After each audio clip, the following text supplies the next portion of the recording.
中無力地度過，沒有自由，被困住的感覺，如何繼續前往？在困境中，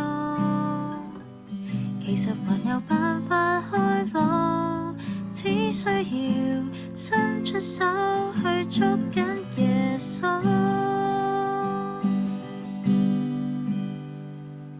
在你感到孤獨時，不必害怕，因主的愛常與你同在。在你感到孤獨時，向主開口，他必聽見，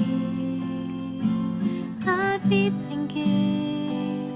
在你感到孤獨時，不必害怕，因主的愛常與你同在。在你感到孤獨時，向主開口，他必聽見，他必聽見你的禱告。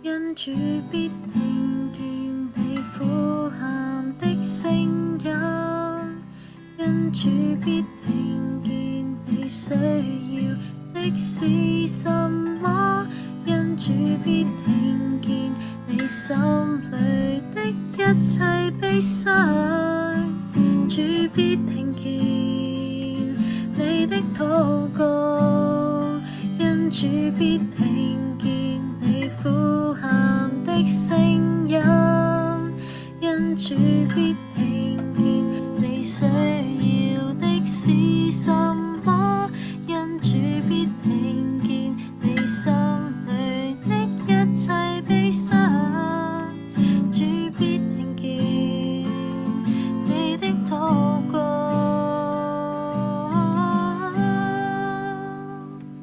在你感到孤獨時，